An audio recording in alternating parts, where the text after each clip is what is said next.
Hello student, welcome to Equator Academy Dehradun. और मैं आप लोग ले आया हूँ फिर से एक छोटा सा वीडियो करंट अफेयर्स का, जो कि मुझे लगता है कि आपके अपकमिंग एग्जाम में इनमें से कुछ क्वेश्चन आ सकते हैं।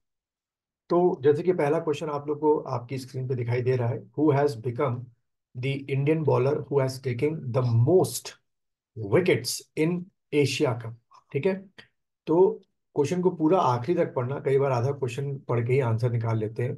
स्पेसिफिकली एशियन, जो एशिया कप आपका हुआ था, उसके बारे में ये क्वेश्चन जो है पूछा गया।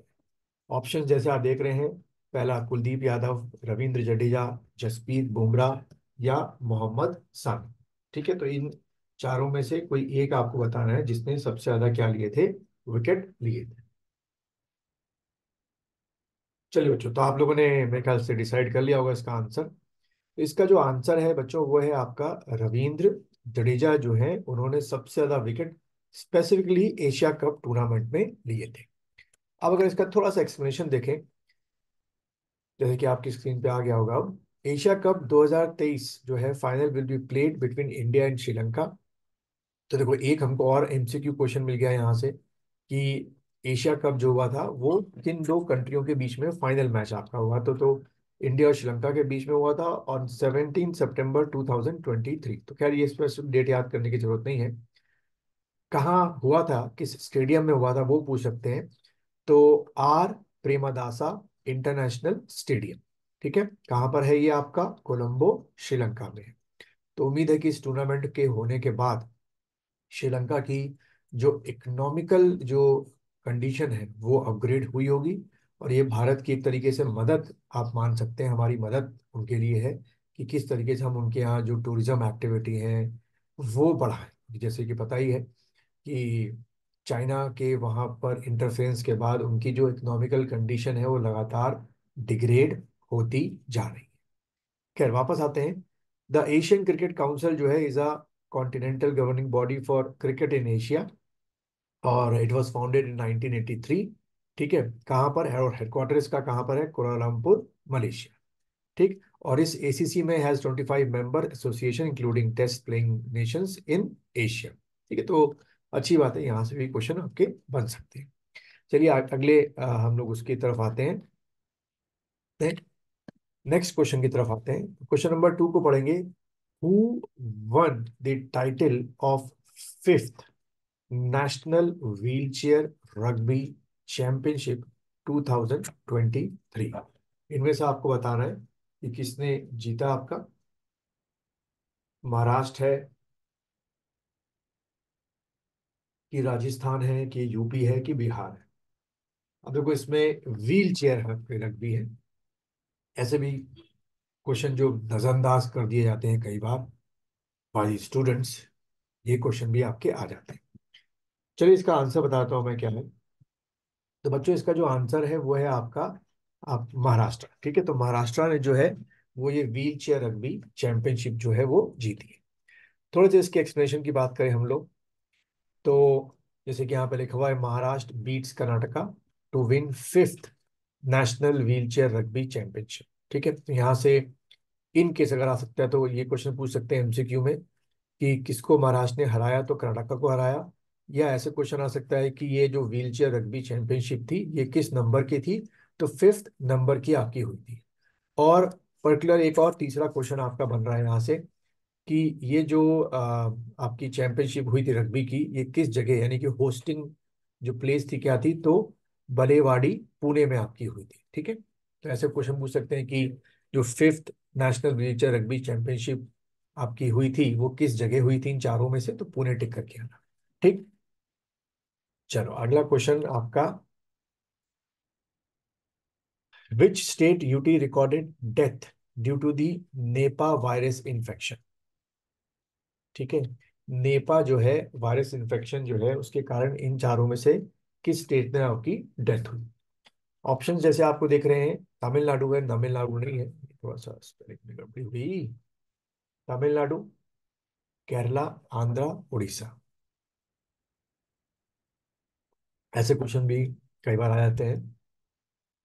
चलिए, तो इसका आंसर मुझे लगता है आप में से कई लोगों ने क्या समझा होगा, केरला समझा होगा।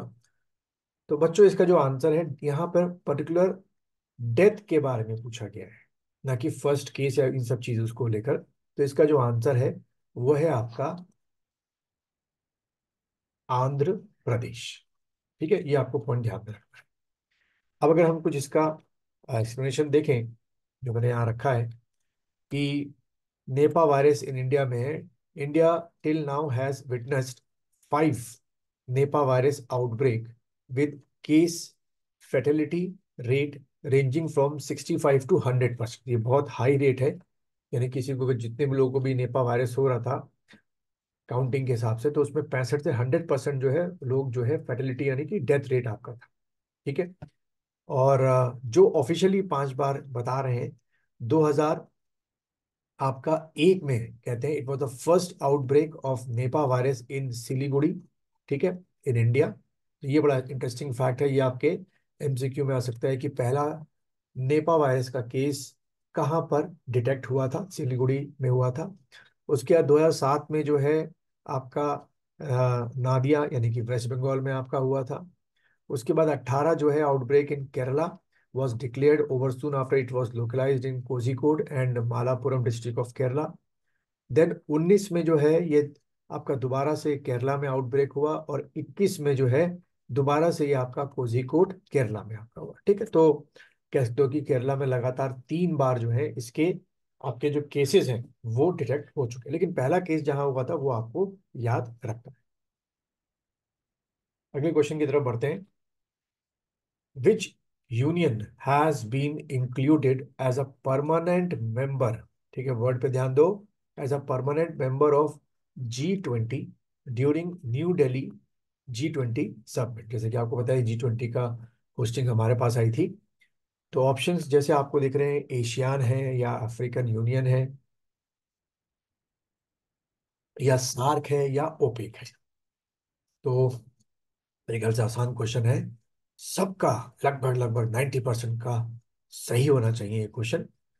तो जो आंसर की बात करें तो इसका जो आंसर है कि परमानेंट मेंबरशिप जो दी गई वो आपकी दी गई अफ्रीकन यूनियन को। ठीक है, थोड़ा सा इसका एक्सप्लेनेशन देखें हम लोग G20 के बारे में। तो G20 comprises 20 major economies, serve as a vital platform for global economic cooperation. Then दूसरा क्वेश्चन आपका, तो ये आपका पहला एक पॉइंट हो गया जो एग्जाम में आ सकता है। दूसरा पॉइंट आपका इससे क्वेश्चन बन सकता है, G20 establish in 1999, it coordinates economic policies. हर देश की अपनी इकोनॉमिक पॉलिसीज होती हैं। Promote financial stability.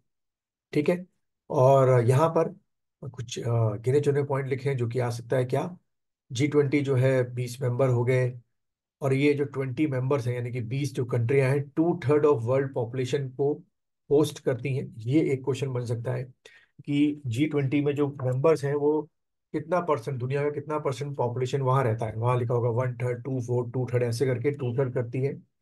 85% of GDP, जो ग्लोबल जीडीपी है वो इन 20 कंट्रियों में चलता है। ठीक है, और 99 मैंने बता दिया फाउंडेड था, और आपका 2008 में फर्स्ट लीडर्स की आपकी मीटिंग हुई थी। और ये सारी आपकी कंट्रीज हैं जो आपको याद रखनी है, Argentina, Australia, Brazil, Canada, China, France. वैसे तो ये याद नहीं करनी होती, लेकिन इन केस अगर आ जाए तो। अगला क्वेश्चन देखेंगे आपका, G20 समिट जो है, India handed over the presidency of G20 to held in 2024 to which country. यानी कि इन चारों में से 2024 में G20 जो सेशन है वो कहां पर होगा, इंडोनेशिया, यूएसए, जापान, ब्राजील।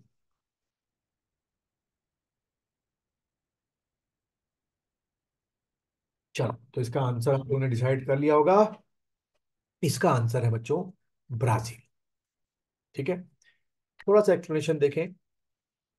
तो ब्राजील में जो है इसका जो सेशन है वो आपका होने जा रहा है, और उम्मीद है कि कुछ और नई जो ट्रीटीज होंगी वो ब्राजील में साइन होंगी जैसे इंडिया में साइन होगी।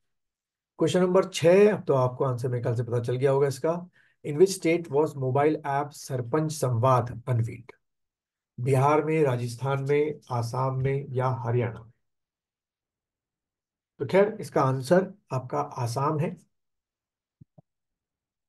तो असम गवर्नर ने क्या अनवील किया, सरपंच संवाद। अब जो इस समय यहाँ के असम के गवर्नर हैं गुलाब चंद कटारिया, बट बच्चों उसको चेक कर लेना, लगातार गवर्नर का कोई फिक्स नहीं होता है, कभी भी चेंज हो सकते हैं, 2 साल, 5 साल, एक हफ्ते में, इसलिए इसको हमेशा चेक किया करो। इंट्रोड्यूस सरपंच संवाद मोबाइल ऐप। इसका एम क्या है, to transforming the method through which sarpanch the leader of villages communicate. हर विलेज में सरपंच होते हैं, आपस में कैसे कम्युनिकेट करें उसके लिए। ये जो सरपंच संवाद ऐप है, design to connect approx 2.5 lakh sarpanch across India, यानी कि हर पंचायत जो है इस सरपंच संवाद ऐप से लिंक हुई है, तो 2.5 लाख जो सरपंच है पूरे भारत में विलेजेस के अंदर जो होते हैं वो आपस में कनेक्ट होंगे। It serves as a holistic platform that facilitates networking, knowledge dissemination, and collaboration among these grassroots leaders. Not only ensure a single platform for idea sharing, but also reinforce QCI commitment to empowering grassroots leader. तो इस तरीके के जो question है वो आपके बन सकते हैं। ये आपके कुछ इंपॉर्टेंट मैंने क्वेश्चन रखे थे, उम्मीद है इनमें से कई क्वेश्चन या एक दो क्वेश्चन आपके एग्जाम में आ सकते हैं।